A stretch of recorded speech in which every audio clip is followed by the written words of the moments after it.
ಕಲಬುರಗಿ ಜಿಲ್ಲೆಯಲ್ಲಿ ಬಹುಶಃ ಅತಿ ಹೆಚ್ಚು ಇವತ್ತು 40-45% ಡಿಗ್ರಿಗಳು ಈಗಾಗಲೇ ಬಹಳ ದೊಡ್ಡ ಮಟ್ಟದಲ್ಲಿ ಬೇಸಿಗೆಗಾಲ ನಡೀತಾ ಇದೆ.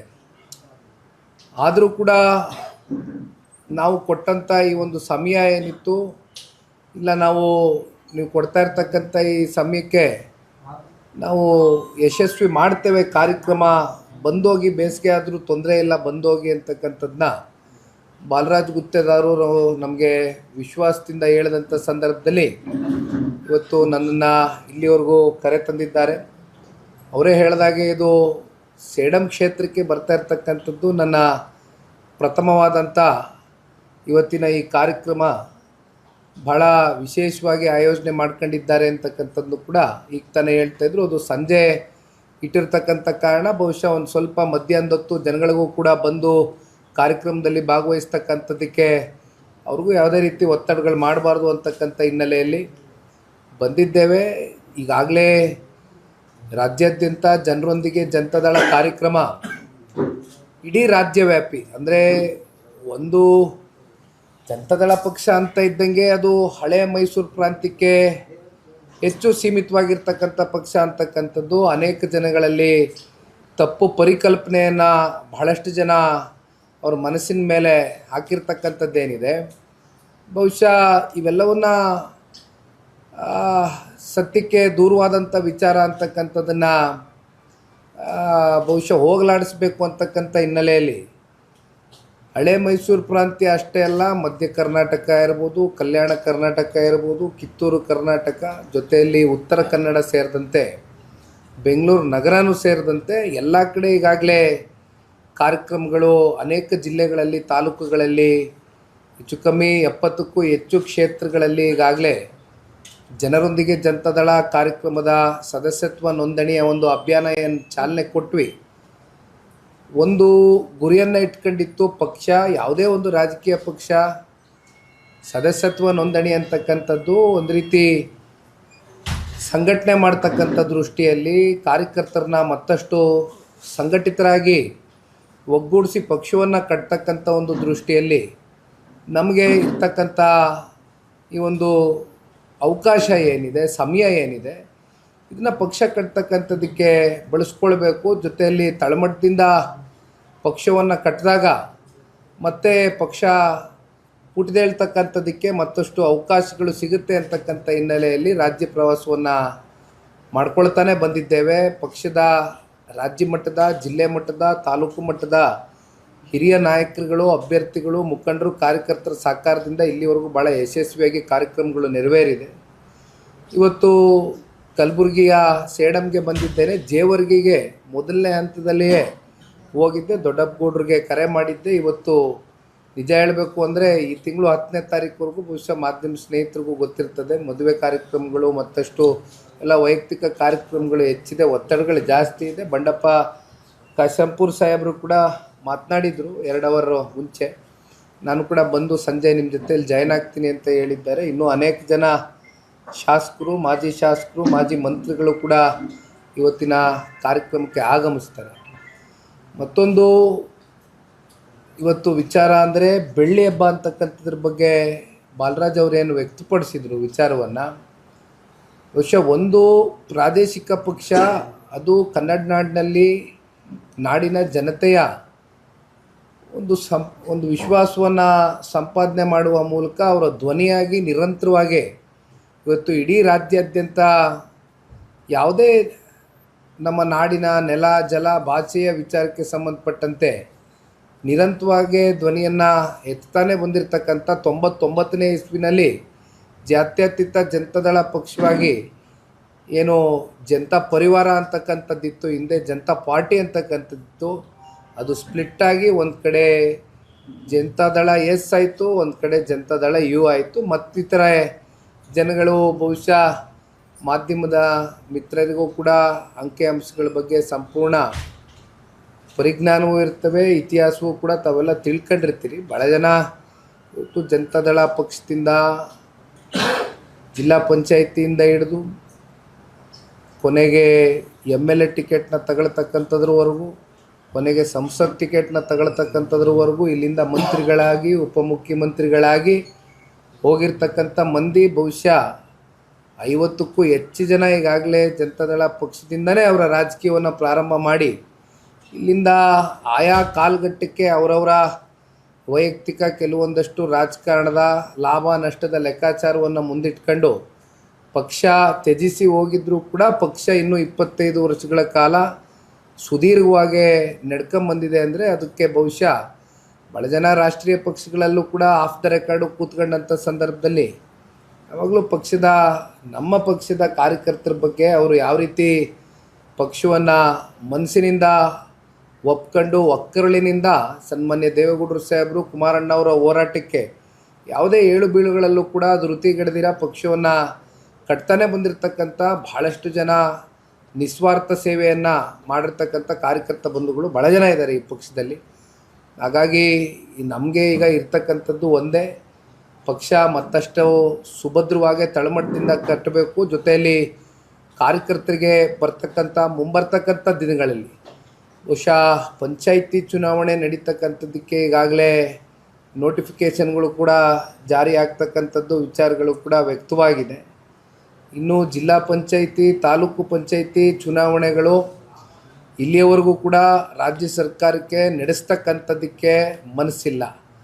ಕಾರಣ ಈಗ ಇತ್ತೀಚೆಗೆ ಗ್ರೇಟರ್ ಬೆಂಗಳೂರು ಅಥಾರಿಟಿ ಅಂತಕ್ಕಂಥದ್ದು ಬೆಂಗಳೂರಿನಲ್ಲಿ BBMP ಇದ್ದಂಥದ್ದನ್ನು ಅದು BBMP ಆಗಿ ಮಾಡಿದಂಥದ್ದು ಸನ್ಮಾನ್ಯ ಕುಮಾರಣ್ಣವರು 7 ನಗರಸಭೆಗಳು 110 ಹಳ್ಳಿಯನ್ನು ಸೇರಿ ಅದನ್ನು BBMP ಆಗಿ ಮಾಡಿದರು. ಬೃಹತ್ ಬೆಂಗಳೂರು ಮಹಾನಗರ ಪಾಲಿಕೆ ಅಂತಕ್ಕಂಥದ್ದಕ್ಕೆ ಅವರು ಮೊದಲನೇ ಬಾರಿ ಮುಖ್ಯಮಂತ್ರಿ ಆದಂಥ ಸಂದರ್ಭದಲ್ಲಿ ಘೋಷಣೆಯನ್ನು ಮಾಡಿ ಅಲ್ಲಿಂದ ಬೆಂಗಳೂರು ನಗರದ ಅಭಿವೃದ್ಧಿಗೆ ಪೂರಕವಾಗಿ ತಗೊಂಡಂಥ ಕೆಲವೊಂದಷ್ಟು ತೀರ್ಮಾನಗಳು ಬಹುಶಃ ಈ ಪಕ್ಷದ ಒಂದು ಇತಿಹಾಸ. ಅದು ಸನ್ಮಾನ್ಯ ಕುಮಾರಣ್ಣವರು ಮುಖ್ಯಮಂತ್ರಿ ಆದಂಥ ಸಂದರ್ಭದಲ್ಲಿ ನಡೀತು.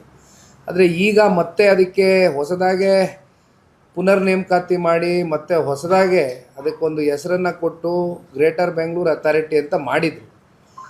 ಅಲ್ಲಿಯೂ ಕೂಡ ಸುಪ್ರೀಂ ಕೋರ್ಟ್ ಕಡೆಯಿಂದ ಕ್ಲಿಯರ್ ಕಟ್ ಡೈರೆಕ್ಷನ್ಸು ಆರ್ಡರ್ಸ್ ಇದ್ದರೂ ಕೂಡ ಇಲ್ಲಿವರೆಗೂ ಬೆಂಗಳೂರು ನಗರದಲ್ಲೂ ಯಾವುದೇ ಚುನಾವಣೆಯನ್ನು ನಡೆಸ್ತಕ್ಕಂಥದ್ದಕ್ಕೆ ಈಗ ಸಿಬ್ಬಂದಿಗಳ ಕೊರತೆ ಇದೆ, ಜೊತೆಯಲ್ಲಿ ಹಣದ ಕೊರತೆ ಇದೆ, ಆರ್ಥಿಕ ಬಿಕ್ಕಟ್ಟಿದೆ ಅಂತಕ್ಕಂಥದ್ದು ಸರ್ಕಾರವೇ ಅದನ್ನು ಹೇಳಿ ಮತ್ತೆ ಮೈಗೆ ಎಣ್ಣೆ ತಿಕ್ಕೊಂಡು ತಪ್ಪಿಸ್ಕೊಂಡಿರ್ತಕ್ಕಂಥ ಪ್ರಕರಣವೂ ಕೂಡ ನೋಡಿದ್ದೇವೆ. ಈ ರೀತಿ ಮಾಡ್ಕೊಂಡು ಹೋದಂಥ ಸಂದರ್ಭದಲ್ಲಿ ಸ್ಥಳೀಯ ಚುನಾವಣೆಗಳಲ್ಲಿ ಆಯಾ ಸಮಯಕ್ಕೆ ಅವಕಾಶಗಳು ಸಿಕ್ಕಿದಾಗ ಏನಾಗ್ತದೆ, ಎಲ್ಲರೂ ಕೂಡ ರಾಜಕೀಯದ ಒಂದು ಹಿನ್ನೆಲೆಗೆ ಸೇರಿರ್ತಕ್ಕಂಥವ್ರು ಆಗಿರಲಿಕ್ಕಿಲ್ಲ.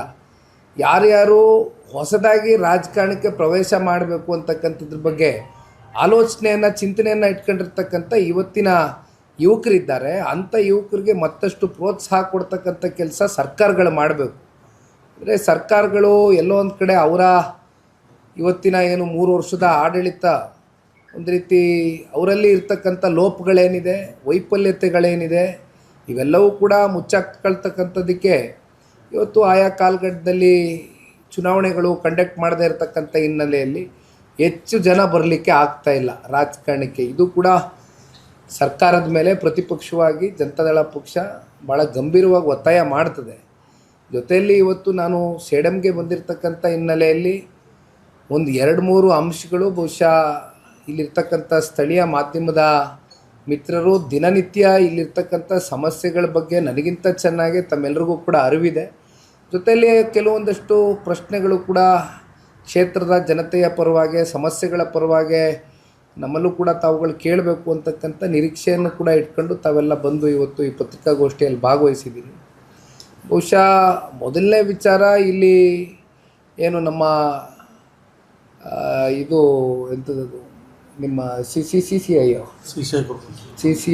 ಸಿ ಐ ಬಂದು ಬಹುಶಃ ಅತ್ಯಂತ ಒಂದು ಪ್ರತಿಷ್ಠಿತ ಕಂಪ್ನಿಯಾಗಿ ಭಾಳ ವರ್ಷಗಳ ಕಾಲ ನಿರಂತರವಾಗಿ ಭಾಳ ಜನಕ್ಕೆ ಉದ್ಯೋಗ ಸೃಷ್ಟಿಯಾದಂಥದ್ದು, ಭಾಳ ಜನದ ಜೀವನ ರೂಪಿಸ್ತಕ್ಕಂಥದ್ದಕ್ಕೆ ಪ್ರಮುಖವಾದಂಥ ಒಂದು ಕಂಪ್ನಿಯಾಗಿ ಕೆಲಸ ಮಾಡ್ತಾಯಿತ್ತು. ಆದರೆ ಇತ್ತೀಚೆಗೆ ಬಹುಶಃ 2012ರಲ್ಲಿ ಅಂತ ಅಂದ್ಕೊಳ್ತೇನೆ, ಸಂಪೂರ್ಣವಾಗಿ ಆ ಕಂಪ್ನಿ ಡಿಸ್ಇನ್ವೆಸ್ಟ್ಮೆಂಟ್ ಆಗಿ ಇವತ್ತು ಆ ಕಂಪ್ನಿ ಮೂಲಕ ಬಹಳಷ್ಟು ಜನ ಕುಟುಂಬಗಳು ಇವತ್ತು ಜೀವನ ನಿರ್ವಹಣೆ ಮಾಡ್ತಾಯಿದ್ರು. ಅವರೆಲ್ಲರೂ ಕೂಡ ಇವತ್ತು ಉದ್ಯೋಗ ಕಳ್ಕೊಂಡಿದ್ದಾರೆ. ಅದರಿಂದ ಭಾಳ ಜನ ಪ್ರತಿನಿತ್ಯ ಊಟ ಮಾಡ್ತಾಯಿದ್ರು, ಜೀವನ ಮಾಡ್ತಾಯಿದ್ರು. ಎಲ್ಲವೂ ಕೂಡ ಇವತ್ತು ಎಲ್ಲೋ ಒಂದು ಕಡೆ ಮತ್ತೆ ಆ ಕಂಪ್ನಿ ಮತ್ತೆ ಪುನಶ್ಚೇತನ ಆಗಬೇಕು ಅಂತಕ್ಕಂಥದ್ದು ಭಾಳ ಜನಗಳಲ್ಲಿ ಮನಸ್ಸಲ್ಲಿ ಭಾಳ ಗಂಭೀರವಾದಂಥ ಒಂದು ವಿಚಾರ ಇರ್ತಕ್ಕಂಥ ಹಿನ್ನೆಲೆಯಲ್ಲಿ ಬಾಲರಾಜ್ ಗುತ್ತೇದಾರ್ ಅವರು ಡೆಲ್ಲಿಗೆ ಒಮ್ಮೆ ಅಲ್ಲ 16 ಬಾರಿ ಬಂದಿದ್ದಾರೆ. ಅದಕ್ಕೆ ಕಾರಣ ಸನ್ಮಾನ್ಯ ಕುಮಾರಣ್ಣ ಅವರ ಇಲಾಖೆಯ ಅಡಿ ಬರ್ತಕ್ಕಂಥ ಕಂಪ್ನಿ ಏನಿದೆ CCI. ಹಾಗಾಗಿ ಬಾಲರಾಜ್ ಗುತ್ತೇದಾರ್ ಅವರು ಈಗಾಗಲೇ ಕುಮಾರಣ್ಣ ಅವರ ಗಮನಕ್ಕೆ ಇದನ್ನು ತಗೊಂಬಂದಿದ್ದಾರೆ. ಕುಮಾರಣ್ಣ ಅವರು ಕೂಡ ಇದನ್ನು ಪರಿಶೀಲನೆಯನ್ನು ಮಾಡಿ ಇದನ್ನು ಯಾವ ರೀತಿ ಸರ್ಕಾರನೇ ಇದಕ್ಕೆ ಏನಾದ್ರೂ ಇನ್ವೆಸ್ಟ್ಮೆಂಟ್ ಮಾಡಿ ಪುನಶ್ಚೇತನಗೊಳಿಸ್ತಕ್ಕಂಥದ್ದಕ್ಕೆ ಅವಕಾಶಗಳಿದೆಯಾ, ಅಥವಾ ಮತ್ತೆ ಯಾವುದಾದ್ರೂ ಖಾಸಗಿ ಕಂಪ್ನಿಗೆ ಇದನ್ನು ನೀಡಿ ಅದ್ರ ಮೂಲಕ ಏನಾದರೂ ಮತ್ತೆ, ಏಕೆಂದರೆ ಹೆಚ್ಚು ಕಮ್ಮಿ 1200 ಎಕರೆಯಷ್ಟು ದೊಡ್ಡ ಮಟ್ಟದಲ್ಲಿ ಜಾಗವೂ ಕೂಡ ಅಲ್ಲಿ ನಮಗೆ ಅವಕಾಶ ಇದೆ ಎಲ್ಲ ರೀತಿ ಅಂತಕ್ಕಂಥದ್ದು ಕೂಡ ತಿಳ್ಕೊಂಡಿದ್ದೇನೆ. ಹಾಗಾಗಿ ಇದು ಕುಮಾರಣ್ಣ ಅವರ ಅಂಗಳಕ್ಕೆ ಈಗಾಗಲೇ ಈ ವಿಚಾರವನ್ನು ಮುಟ್ಟಿಸಿದ್ದಾರೆ ಬಾಲರಾಜ್ ಗುತ್ತೇದಾರ್ ಅವರು. ಯಾವ ರೀತಿ ತಮಗೆ ಗೊತ್ತಿದೆ, RINL ಸ್ಟೀಲ್ ಪ್ಲ್ಯಾಂಟು ವೈಜಾಗ್ನಲ್ಲಿ ಸಂಪೂರ್ಣವಾಗಿ ನೆಲ ಕಚ್ಚಿಬಿಟ್ಟಿತ್ತು. ಅದಕ್ಕೆ ನಮ್ಮ ಭಾರತ ದೇಶದ ಏನು ಫೈನಾನ್ಸ್ ಮಂತ್ರಿಗಳಿದ್ದಾರೆ ನಿರ್ಮಲಾ ಸೀತಾರಾಮನ್ ಜೀರವರ ವಿಶ್ವಾಸಕ್ಕೆ ತಗೊಂಡು ಜೊತೆಯಲ್ಲಿ ಆಂಧ್ರದ ಮುಖ್ಯಮಂತ್ರಿಗಳು ಚಂದ್ರಬಾಬು ನಾಯ್ಡುರವರು ಮತ್ತು ಸನ್ಮಾನ್ಯ ಕುಮಾರಣ್ಣ ಅವರು ಕೂತು ಹೆಚ್ಚು ಕಮ್ಮಿ 11,500 ಕೋಟಿಯಷ್ಟು ಹಣ ಹೂಡಿಕೆ ಮಾಡಿ ಅಲ್ಲಿ ಮತ್ತೆ RINL ಸ್ಟೀಲ್ ಪ್ಲ್ಯಾಂಟ್ನಲ್ಲಿ ಹೆಚ್ಚು ಕಮ್ಮಿ 30,000ಕ್ಕೂ ಹೆಚ್ಚು ಕುಟುಂಬಗಳು ಜೀವನ ಮಾಡ್ತಾಯಿತ್ತು. ಅವರು ಎಲ್ಲ ಬೀದಿಗೆ ಬಂದಂಥದ್ದನ್ನು ನೋಡಿ ಅದಕ್ಕೇನಾದರೂ ಮತ್ತೆ ಮರುಜೀವ ತುಂಬಿಸ್ಬೇಕು ಅಂತಕ್ಕಂಥ ದೃಢ ನಿರ್ಧಾರದಿಂದ ಕುಮಾರಣ್ಣ ಅವರು ಒಂದು ದೃಢ ಹೆಜ್ಜೆಯನ್ನು ಇಟ್ಟರು. ಅದು ಕೂಡ ಬಹುಶಃ ಇತ್ತೀಚಿನ ದಿನಗಳಲ್ಲಿ ಕುಮಾರಣ್ಣ ಅವರ ಒಂದು ಇಲಾಖೆಯಲ್ಲಿ ಮಾಡಿರ್ತಕ್ಕಂಥ ಒಂದು ದೊಡ್ಡ ಸಾಧನೆ. ಹಾಗಾಗಿ ಇಲ್ಲಿಯೂ ಕೂಡ ಅದೇ ರೀತಿ ಕುಮಾರಣ್ಣ ಅವ್ರ ಮೇಲೆ ನಿರೀಕ್ಷೆಗಳು ಹೆಚ್ಚಾಗಿದೆ, ಅವ್ರ ಮೇಲೆ ಜವಾಬ್ದಾರಿನೂ ಕೂಡ ಹೆಚ್ಚಾಗಿದೆ. ಹಾಗಾಗಿ ನಾನು ಕೂಡ ಮತ್ತೆ ಬೆಳಗ್ಗೆ ಮತ್ತೊಂದು ಸರಿ ಈ ವಿಚಾರಕ್ಕೆ ಸಂಬಂಧಪಟ್ಟಂತೆ ಕುಮಾರಣ್ಣ ಅವ್ರ ಜೊತೆ ಮಾತನಾಡಿದ್ದೇನೆ. ಕುಮಾರಣ್ಣ ಅವರು ಒಂದು ಮಾತು ಭಾಳ ಸ್ಪಷ್ಟವಾಗಿ ತಿಳಿಸಪ್ಪ, ಭಾಳ ಗಂಭೀರವಾಗಿ ತಗೊಂಡಿದ್ದೀನಿ, ಕೂತ್ಕೊಂಡು ಇದಕ್ಕೆ ಯಾವ ರೀತಿ ನಾವು ಜೀವ ತುಂಬಿಸ್ಬೋದು ಅಂತಕ್ಕಂಥದ್ರ ಬಗ್ಗೆ ನಾನು ವರ್ಕೌಟ್ ಮಾಡ್ತಾಯಿದ್ದೀನಿ. ದಯಮಾಡಿ ವಿಶ್ವಾಸ ಮೂಡಿಸಿ ಬಾ, ನಾನು ಒಂದು ಸಲ ಕ್ಷೇತ್ರಕ್ಕೆ ಬರ್ತೇನೆ, ಬಂದು ಇದಕ್ಕೆ ಯಾವುದಾದ್ರೂ ಒಂದು ರೀತಿಯಾದಂಥ ತೀರ್ಮಾನವನ್ನು ತಗೊಂಡು ಒಟ್ಟಾರೆಯಾಗಿ ಈ ಭಾಗದಲ್ಲಿ ಇರ್ತಕ್ಕಂಥ ಜನತೆಗೆ, ಏಕೆಂದರೆ ಇಲ್ಲಿರ್ತಕ್ಕಂಥದ್ದು ನಮ್ಗೆ ಸಮಸ್ಯೆ ಏನಾಗಿದೆ ಅಂದರೆ, ಈಗ ತಮಗೆ ಗೊತ್ತಿದ್ದಂಗೆ ದೊಡ್ಡ ದೊಡ್ಡ ಪ್ರತಿಷ್ಠಿತ ಕಂಪ್ನಿಗಳು ಇವತ್ತು ಇಲ್ಲಿ ಇದ್ದಾರೆ. ಆದರೆ ಒಂದು ಪ್ರತಿನಿತ್ಯ ಇಲ್ಲಿ ಸಮಸ್ಯೆ ಇರ್ತಕ್ಕಂಥದ್ದು ಹಲವಾರು ವರ್ಷಗಳಿಂದ ಭಾಳ ಜನ ಪದವೀಧರರಿದ್ದಾರೆ, ಭಾಳ ಜನ ಕಾರ್ಮಿಕರಿದ್ದಾರೆ. ದುಡಿತಕ್ಕಂಥ ಕೆಲಸಗಳಿಗೆ ಸ್ವಾಭಿಮಾನದಿಂದ ದುಡಿತಕ್ಕಂಥದ್ದಕ್ಕೆ ಇವತ್ತು ಅವ್ರ ಕೈಗೆ ಕೆಲಸ ಸಿಗ್ತಾ ಇಲ್ಲ. ಇಲ್ಲಿ ಅಲ್ಟಿಮೇಟ್ಲಿ ಏನಾಗಿದೆ, ಇಲ್ಲಿರ್ತಕ್ಕಂಥ ಸಿಮೆಂಟ್ ಕಂಪ್ನಿಗಳು ಎಲ್ಲ ಹೊರಗಿನವ್ರಿಗೇ ಹೆಚ್ಚು ಪ್ರಾಮುಖ್ಯತೆ ಕೊಡ್ತಾ ಇದ್ದಾರೆ. ಸ್ಥಳೀಯರಿಗೆ ಉದ್ಯೋಗ ಸೃಷ್ಟಿ ಆಗ್ತಾ ಇಲ್ಲ, ಅವಕಾಶಗಳಿಂದ ವಂಚಿತರಾಗ್ತಾ ಇದ್ದಾರೆ ಸ್ಥಳೀಯರು ಅಂತಕ್ಕಂಥದ್ದೇ ಮೂಲ ಇಲ್ಲಿ ಇರ್ತಕ್ಕಂಥ ವಿಚಾರ. ಅದರಿಂದ ಪಾಪ ಇಲ್ಲಿ ಭಾಳ ಜನ ಇವತ್ತು ವಲಸೆ ಹೋಗ್ತಕ್ಕಂಥದ್ದು. ಇಲ್ಲಿ ಹೈದರಾಬಾದ್ನಲ್ಲಿ ಬಹುತೇಕ ನಮ್ಮ ಕ್ಷೇತ್ರದ ಯುವಕರನ್ನ ನಾವು ಕಾಣ್ಬೋದು. ಇಲ್ಲಿಂದ ಮತ್ತೆ ಪುಣೆನೂ ಕೂಡ ಈ ಭಾಗಕ್ಕೂ ಕೂಡ ವಲಸೆ ಹೋಗಿರ್ತಕ್ಕಂಥದ್ದು ನಾವು ನೋಡ್ಬೋದು. ಬಹುಶಃ ಈ ವಿಚಾರಕ್ಕೆ ಸಂಬಂಧಪಟ್ಟಂತೆ ಬಾಲರಾಜಣ್ಣ ಅವರು ಗಾಡಿನಲ್ಲಿ ಬರ್ತಾ ಇನ್ನೂ ಕೂಡ ಅವ್ರ ತಲೆನಲ್ಲಿ ಇಟ್ಕೊಂಡಿದ್ದಾರೆ. ಕಳೆದ 23ರ ವಿಧಾನಸಭಾ ಸಾರ್ವತ್ರಿಕ ಚುನಾವಣೆ ಸಂದರ್ಭದಲ್ಲಿ ಏನು ಮುಳಬಾಗಿಲಿನಲ್ಲಿ ಅಲ್ಲಿ ಕುರುಡುಮಲೆ ಗಣೇಶನ ಒಂದು ಸನ್ನಿಧಿಯಲ್ಲಿ ಕೈ ಮುಗಿದು ಅದು ದೇವಮೂಲೆ ಆಗಿರ್ತಕ್ಕಂಥ ಹಿನ್ನೆಲೆಯಲ್ಲಿ ಅಲ್ಲೊಂದು ಸಮಾವೇಶ ಮಾಡಿದ್ದು, ಮೊದಲನೇ ಸಮಾವೇಶ. ಅದು ಪಕ್ಷದ ಸಮಾವೇಶ, ಪಂಚರತ್ನ ಯಾತ್ರೆ ಅಲ್ಲಿಂದ ಪ್ರಾರಂಭ ಆಯಿತು.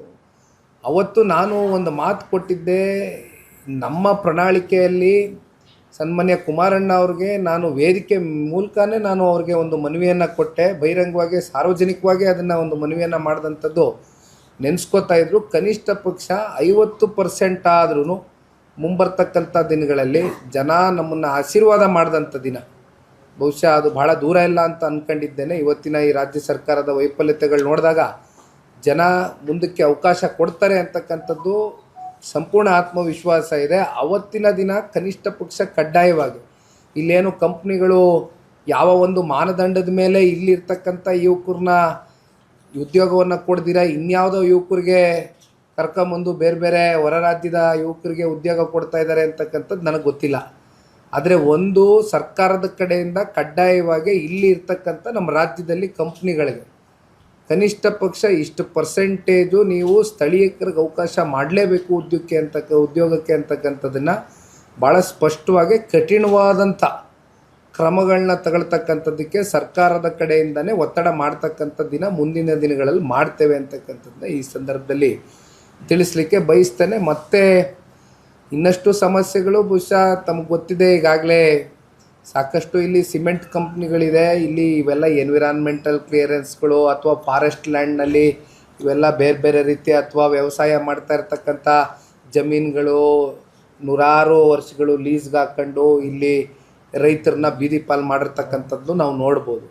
ಇದ್ರ ಮಧ್ಯೆ ಇಲ್ಲಿ ರೈತರಿಗೆ ನೀರಾವರಿ ಸಮಸ್ಯೆ ಭಾಳ ದೊಡ್ಡ ಮಟ್ಟದಲ್ಲಿ ಕಾಡ್ತಾ ಇದೆ. ತಾವೆಲ್ಲ ನಮಗೆ ಪ್ರಶ್ನೆ ಮಾಡ್ಬೋದು, ಏನು ಜನತಾದಳ ಪಕ್ಷದ ಕೊಡುಗೆ ಅಂದರೆ ಬಹುಶಃ ಈ ದೇಶದ ಪ್ರಧಾನಮಂತ್ರಿಗಳಾಗಿ ಸನ್ಮಾನ್ಯ ದೇವೇಗೌಡರು ಸಾಹೇಬರು 96ರಲ್ಲಿ ತಗೊಂಡಂಥ ಒಂದು ತೀರ್ಮಾನ ಏನು ಭೀಮಾ ನದಿಯಿಂದ ಸುಮಾರು 7,000 ಕೋಟಿಯಷ್ಟು ಅವತ್ತಿನ ಕಾಲಘಟ್ಟದಲ್ಲಿ 7,000 ಕೋಟಿ ಅಂದರೆ ಬಹುಶಃ ಅದು ಇವತ್ತು ಬೆಲೆ ಕಟ್ಟಲಿಕ್ಕೆ ಆಗೋದೇ ಇಲ್ಲ.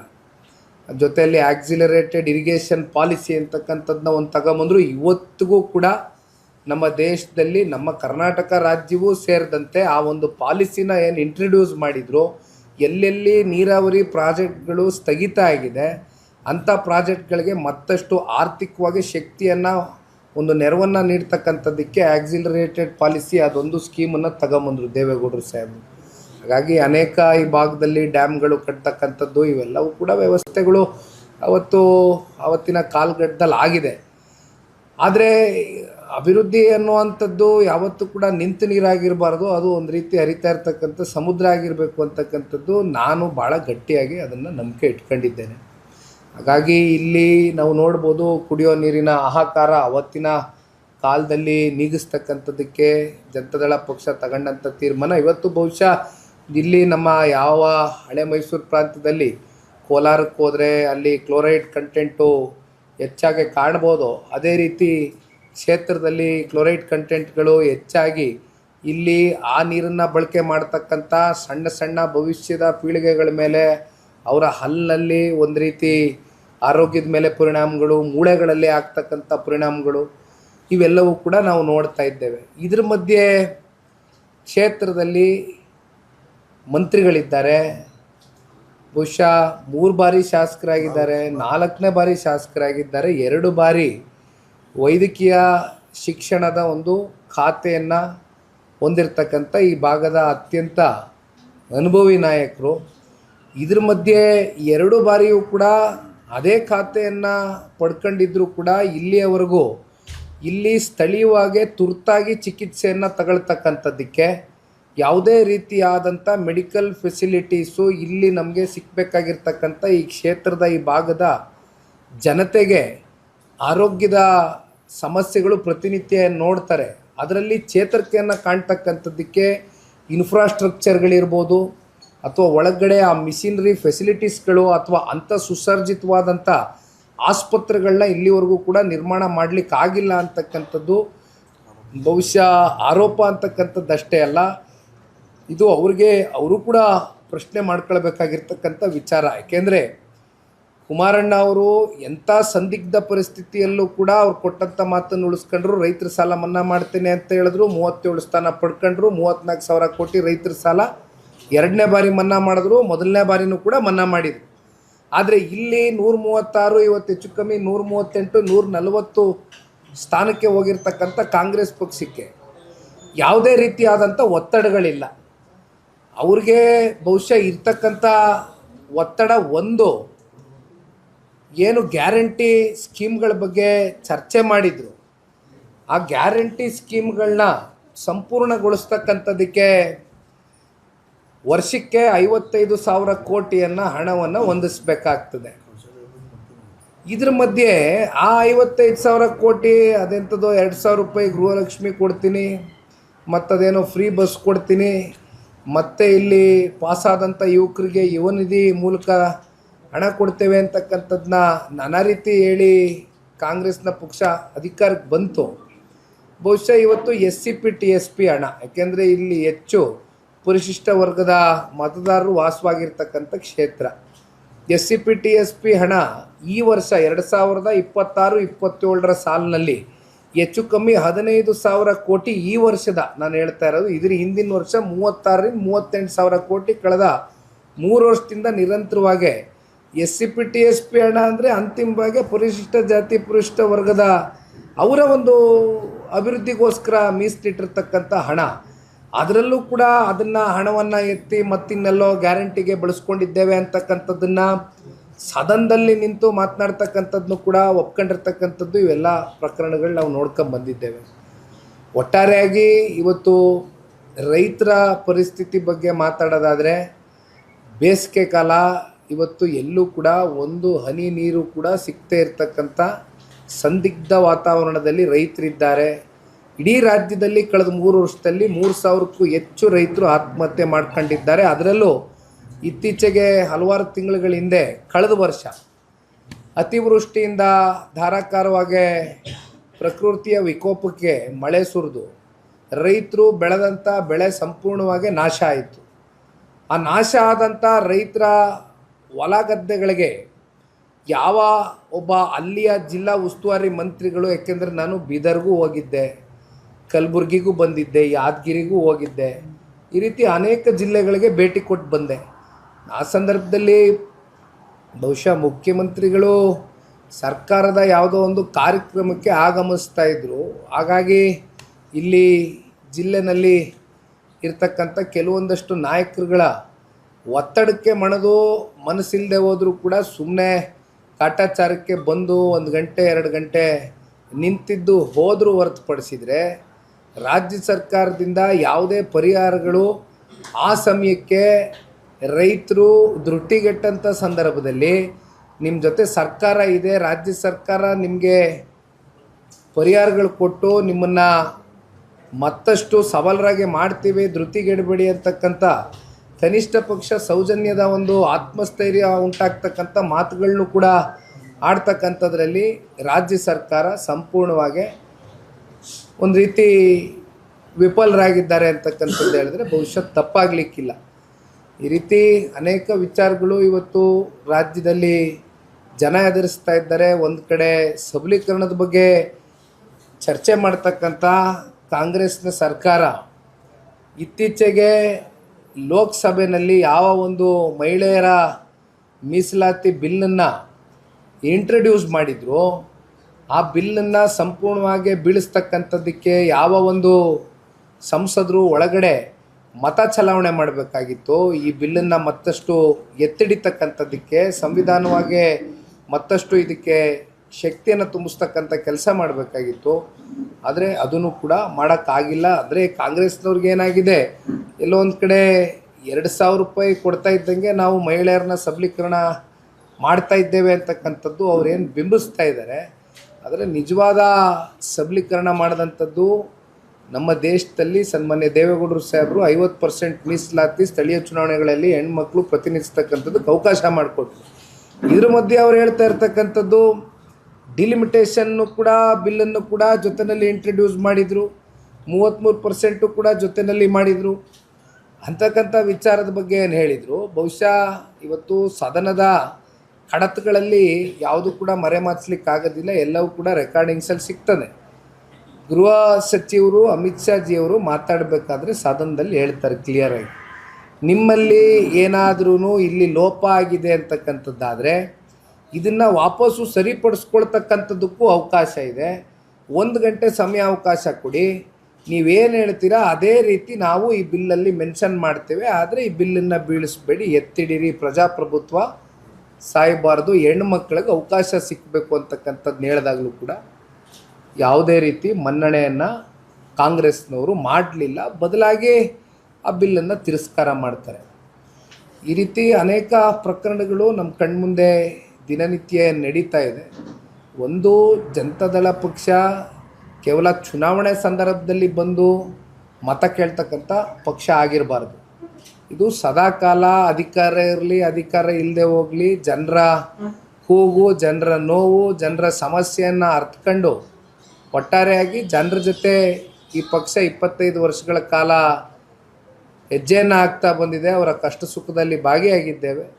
ನಿರಂತರವಾಗಿ ಅದೇ ರೀತಿ ಜನರೊಂದಿಗೆ ಜನತಾದಳ ಒಂದು ಘೋಷವಾಕ್ಯದೊಂದಿಗೆ ಜನತಾದಳ ಪಕ್ಷ ಈಗಾಗಲೇ ರಾಜ್ಯಾದ್ಯಂತ ಅನೇಕ ಜಿಲ್ಲೆಗಳು, ತಾಲೂಕುಗಳಿಗೆ ಭೇಟಿಯನ್ನು ಕೊಟ್ಟಿದ್ದೇವೆ. ಮುಂದೆಯೂ ಕೂಡ ಇದೇ ರೀತಿ ನಿರಂತರವಾಗಿ ಪಕ್ಷದ ಸಂಘಟನೆ ಒಂದು ಕಡೆ, ಜೊತೆಯಲ್ಲಿ ಜನರಲ್ಲಿ ಮತ್ತಿನ್ನಷ್ಟು ಜಾಗೃತಿಯನ್ನು ಮೂಡಿಸ್ತಕ್ಕಂಥದ್ದು, ಸರ್ಕಾರದ ವೈಫಲ್ಯತೆಗಳು, ಹಗರಣ, ಭ್ರಷ್ಟಾಚಾರ, ಅನೇಕ ವಿಚಾರಗಳು, ಕಾರ್ಯಕ್ರಮ ಇವತ್ತೇನು ಮುಟ್ಟಿಸ್ತಕ್ಕಂಥದ್ರಲ್ಲಿ ವಿಫಲರಾಗಿದ್ದಾರೆ ಜನಸಾಮಾನ್ಯರಿಗೆ, ಇವೆಲ್ಲವೂ ಕೂಡ ಅರಿವು ಮೂಡಿಸ್ತಕ್ಕಂಥ ಒಂದು ಕೆಲಸ, ಒಂದು ಪ್ರಯತ್ನ ಜನತಾದಳ ಪಕ್ಷದ ವತಿಯಿಂದ ನಿರಂತರವಾಗಿ ಮಾಡ್ತೇವೆ. ಇಲ್ಲಿದೆ ಮೆಡಿಕಲ್ ಎಜುಕೇಶನ್ ಇದ್ದಾರೆ. ನಿನ್ನೆ ಆದಂತ ಬೆಂಗಳೂರಲ್ಲಿ ಇನ್ಸಿಡೆಂಟ್, ಹಾಸ್ಪಿಟಲ್ ವಾರ್ಡ್ ಕೊಲೆಪ್ಸ್ ಆಗಿಬಿಟ್ಟು 7 ಜನ ತೀರ್ಕೊಂಡಿದ್ದಾರೆ. ಸೇಡಮ್ ಇಂದನೇ ಅವರಿಗೆ ಏನು ಕೇಳಕ್ಕೆ ಇಷ್ಟಪಡ್ತಾರೆ ಎಜುಕೇಶನ್ ಮಿನಿಸ್ಟ್ರಿ ಮತ್ತು ಸರ್ಕಾರಕ್ಕೆ? ಇವತ್ತು ಬೆಂಗಳೂರು ನಗರ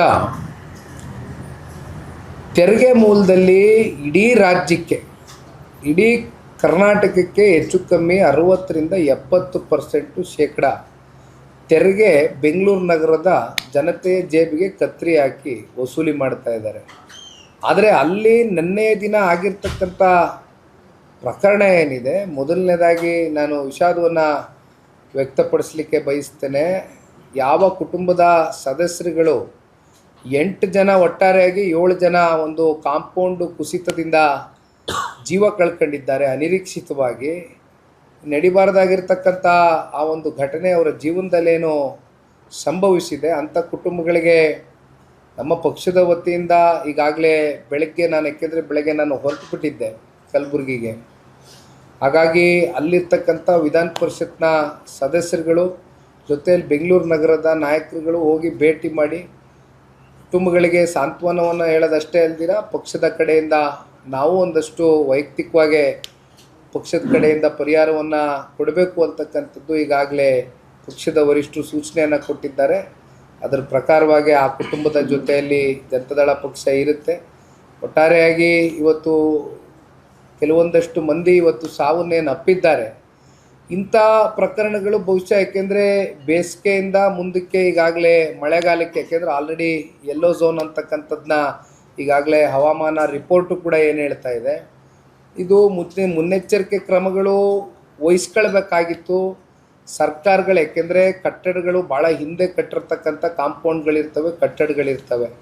ನಿನ್ನೆ ನೋಡಿದ್ರಿ ಆಲೆಕಲ್ಲು ಮಳೆ ಬಹುಶಃ ಎಲ್ಲ ಕಡೆ ಭಾಳ ಧಾರಾಕಾರವಾಗಿ ಬಿದ್ದಿರೋದ್ರಿಂದ ಈ ಒಂದು ಅಪಘಾತಕ್ಕೂ ಕೂಡ ಪ್ರಕೃತಿಯ ವಿಕೋಪ ಒಂದು ಕಾರಣ ಆಗಿದೆ ಅಂತಕ್ಕಂಥದ್ದು ಒಂದನ್ನು ಹೇಳೋದಾದರೆ, ಇನ್ನೊಂದು ಕಡೆ ಸರ್ಕಾರಗಳು ಮತ್ತಷ್ಟು ಮುನ್ನೆಚ್ಚರಿಕೆ ಕ್ರಮಗಳನ್ನ ಇಂಥ ವಿಚಾರಗಳಲ್ಲಿ ವಹಿಸ್ತಕ್ಕಂಥದ್ದು ಸೂಕ್ತ. ಕಾರಣ ನನಗೆ ತಾನೇ ಹೇಳ್ದಂಗೆ ತೆರಿಗೆ ನೀವು ಇಷ್ಟೆಲ್ಲ ಕೋಟ್ಯಾಂತರ ರೂಪಾಯಿ ನೀವು ಒಬ್ಬ ಕಾಮನ್ ಮ್ಯಾನಿಂದ ಕಲೆಕ್ಟ್ ಮಾಡಬೇಕಾದ್ರೆ, ಮತ್ತು ಜನಸಾಮಾನ್ಯನ ಬಾಳಲ್ಲಿ ಯಾವುದೇ ರೀತಿ ಇಂಥ ಸಂಕಷ್ಟದ ದಿನಗಳು ಎದುರಾಗದೇ ಇರತಕ್ಕಂಥ ನಿಟ್ಟಿನಲ್ಲಿ ನೀವು ಇಡ್ತಾ ಇರ್ತಕ್ಕಂಥ ಹೆಜ್ಜೆಗಳು ಯಾವ ರೀತಿ ಇದೆ ಅಂತಕ್ಕಂಥದ್ದು ಇವತ್ತು ಸರ್ಕಾರ ಆಲೋಚನೆ ಮಾಡಬೇಕಾಗ್ತದೆ.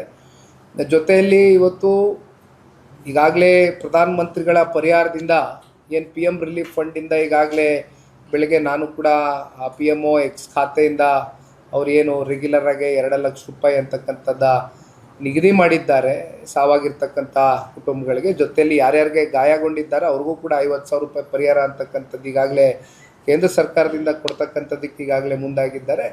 ರಾಜ್ಯ ಸರ್ಕಾರ ಆ ಕುಟುಂಬದ ಪರಿಸ್ಥಿತಿಗಳನ್ನ ಆಲಿಸಿ ಮತ್ತಷ್ಟು ಆರ್ಥಿಕವಾಗಾದರೂ ಕನಿಷ್ಠ ಪಕ್ಷ ಅವ್ರನ್ನ ಧೃತಿಗೆಡದೇ ಇರತಕ್ಕಂಥ, ಯಾಕೆಂದರೆ ಹೋಗಿರ್ತಕ್ಕಂಥ ಜೀವ ವಾಪಸ್ ತೊಗೊಬರ್ಲಿಕ್ಕೆ ಆಗೋದಿಲ್ಲ, ಆದರೆ ಕನಿಷ್ಠ ಪಕ್ಷ ಒಂದು ಮಾನವೀಯತೆ ದೃಷ್ಟಿಯಿಂದ ಅಂಥ ಕುಟುಂಬಗಳ ಜೊತೆಯಲ್ಲಿ ರಾಜ್ಯ ಸರ್ಕಾರ ಗಟ್ಟಿಯಾಗಿ ನಿಂತ್ಕೋಬೇಕು ಅಂತಕ್ಕಂಥದ್ದನ್ನ ನಾವು ಆಗ್ರಹಿಸ್ತೀವಿ.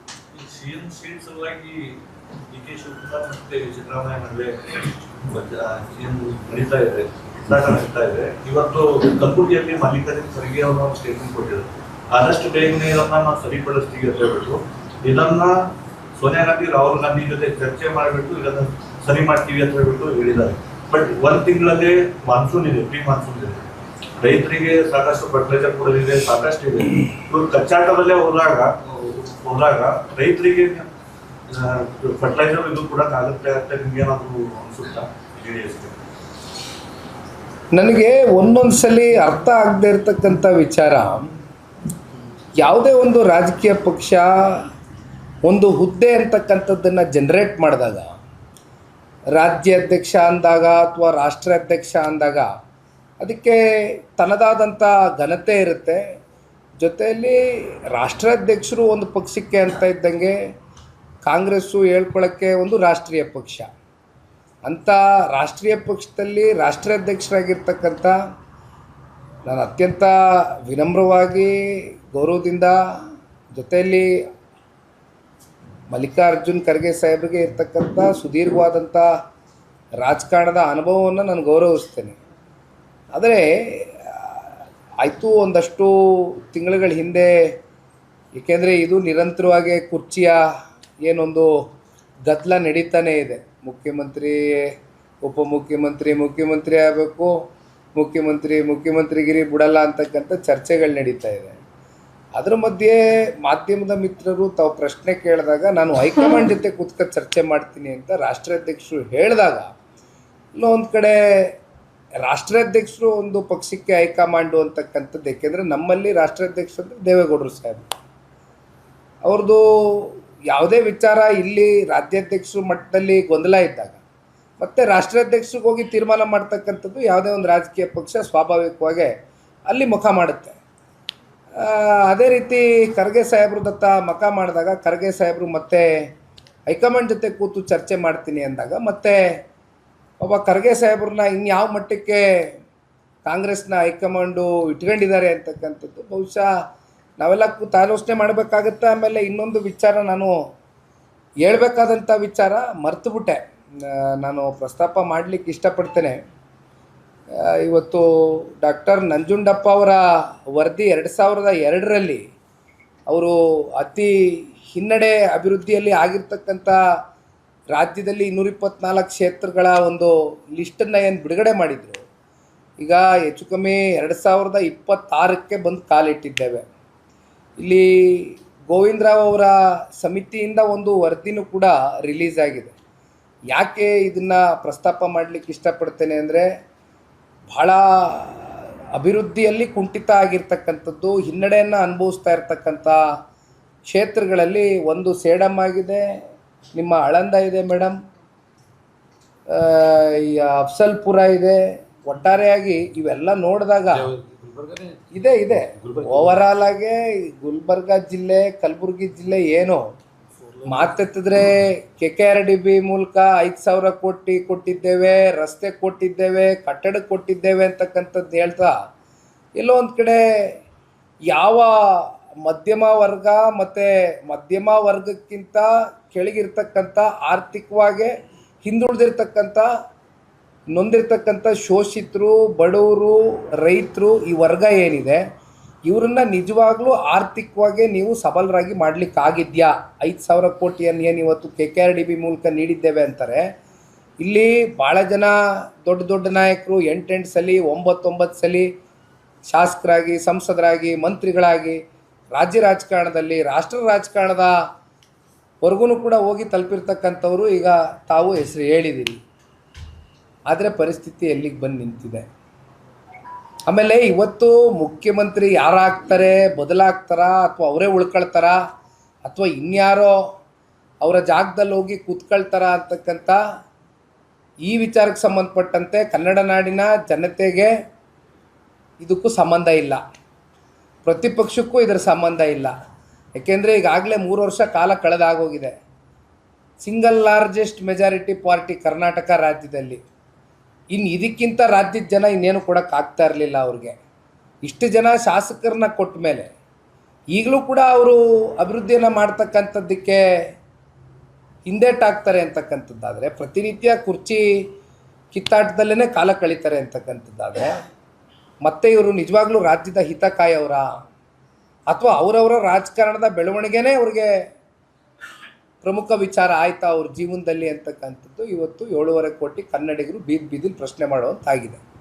ಒಟ್ಟಾರೆಯಾಗಿ ಈ ಯಾರು ಮುಖ್ಯಮಂತ್ರಿ ಆಗ್ತಾರೋ ಅಥವಾ ಇನ್ಯಾರು ಅಲ್ಲಿ ನಿಮ್ಮ KPCC ಸ್ಥಾನಕ್ಕೆ ಇನ್ಯಾರು ಅಧ್ಯಕ್ಷರು ಬರ್ತಾರೋ ಹೊಸದಾಗೆ, ಅಥವಾ ಉಪಮುಖ್ಯಮಂತ್ರಿ ಸ್ಥಾನ ಇನ್ನೆಲ್ಲಿ ಇನ್ಯಾರು ಬಂದು ಕೂತ್ಕೋತಾರೋ ನಮಗೆ ಗೊತ್ತಿಲ್ಲ. ಆದರೆ ಕಾಂಗ್ರೆಸ್ಸು ನಮ್ಮ ನಾಡಿನಲ್ಲಿ ಇರೋವರೆಗೂ ಕೂಡ ಅಭಿವೃದ್ಧಿ ಅಂತಕ್ಕಂಥದ್ದು ಕಾಣಲಿಕ್ಕೆ ಸಾಧ್ಯ ಇಲ್ಲ, ಶೂನ್ಯ. ರೈತರಿಗೆ ಸೌಲಭ್ಯ ಕೊಡೋದಿಲ್ಲ, ಬರೀ ತಪ್ಪಲ್ಲ.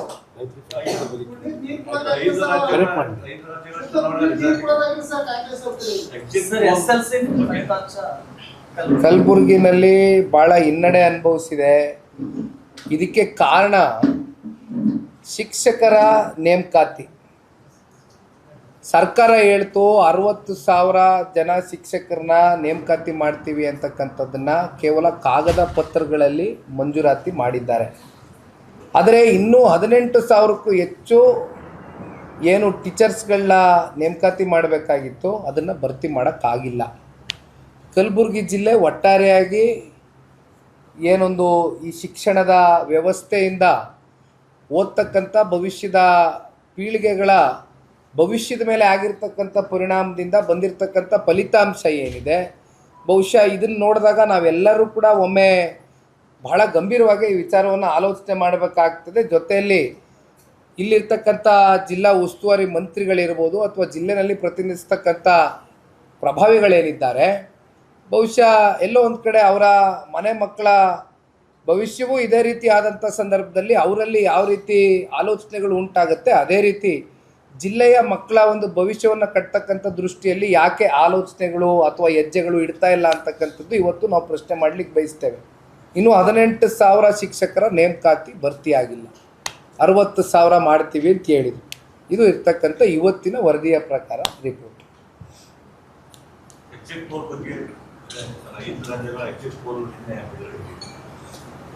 ನೋಡಿ, ಕರ್ನಾಟಕದಲ್ಲೂ ಕೂಡ 2 ಕ್ಷೇತ್ರ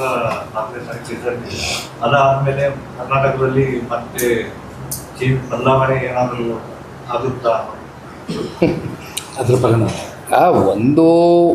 ಒಂದು ಉಪಚುನಾವಣೆಯಿಂದ ಯಾವುದೇ ರೀತಿ ರಾಜ್ಯ ರಾಜಕಾರಣದ ಇವತ್ತಿನ ಪರಿಸ್ಥಿತಿಯಲ್ಲಿ ತಿರುವುಗಳಾಗಲಿ ಬದಲಾವಣೆಗಳಾಗಲಿ ಕಾಣ್ತಕ್ಕಂಥದ್ದಕ್ಕೆ ಸಾಧ್ಯ ಇಲ್ಲ. ಇದು ಅನಿರೀಕ್ಷಿತವಾಗೇ ಕೆಲವೊಂದಷ್ಟು ಕಾಲಘಟ್ಟದಲ್ಲಾಗಿರ್ತಕ್ಕಂಥ ಸಾಂದರ್ಭಿಕವಾಗೇ ಫೇಸ್ ಮಾಡ್ತಾ ಇರ್ತಕ್ಕಂಥ ಚುನಾವಣೆಗಳಿದೆಲ್ಲ. ಹಾಗಾಗಿ ಚುನಾವಣೆಯ ಫಲಿತಾಂಶ ಏನೇ ಬಂದರೂ ಕೂಡ ಇದೇನು ರಾಜ್ಯ ರಾಜಕಾರಣದ ಮೇಲೆ ಹೆಚ್ಚಿನ ಪರಿಣಾಮ ಬೀರುತ್ತೆ ಅಂತಕ್ಕಂಥದ್ದು ನಾವ್ಯಾರೂ ಕೂಡ ನಂಬಲಿಕ್ಕೆ ಆಗೋದಿಲ್ಲ.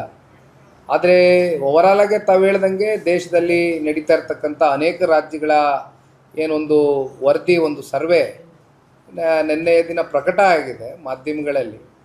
ಬಹುಶಃ ಇದನ್ನು ನೋಡಿದಾಗ ಎಲ್ಲೋ ಒಂದು ಕಡೆ ಅನೇಕ ರಾಜ್ಯಗಳಲ್ಲಿ ಇವತ್ತು ಅಸ್ಸಾಂ ಇರ್ಬೋದು ಅಥವಾ ವೆಸ್ಟ್ ಬೆಂಗಾಲ್ ಇರ್ಬೋದು, ಇಂಥ ರಾಜ್ಯಗಳಲ್ಲಿ BJP ಮೇಲ್ಗೈಯನ್ನು ಸಾಧಿಸ್ತಾ ಇದೆ, NDA ಮೇಲ್ಗೈಯನ್ನು ಸಾಧಿಸ್ತಾ ಇದೆ ಅಂತಕ್ಕಂಥದ್ದಾದರೆ, ನಮ್ಮ ದೇಶದ ಗೌರವಾನ್ವಿತ ಪ್ರಧಾನಮಂತ್ರಿಗಳ ಕಳೆದ 11 ವರ್ಷದ ದೇಶ ಕಟ್ಟತಕ್ಕಂಥ ಈ ಒಂದು ಸೇವೆಯನ್ನು ಜನ ಗುರುತಿಸ್ತಾ ಇದ್ದಾರೆ ದೇಶದಾದ್ಯಂತ ಹಲವಾರು ರಾಜ್ಯಗಳಲ್ಲಿ ಅಂತಕ್ಕಂಥದ್ದು ಒಂದು ಸಂತೋಷದ ವಿಚಾರ. ಮತ್ತು ಸರ್ವೆಗಳು ಯಾವ ಮಾನದಂಡದ ಮೇಲೆ ಇಟ್ಕೊಂಡು ಮಾಡ್ತಾರೆ ಅಂತಕ್ಕಂಥದ್ದನ್ನ ಬಹುಶಃ ಮಾಡಿದಂಥವ್ರಿಗೆ ಗೊತ್ತಿರ್ತದೆ.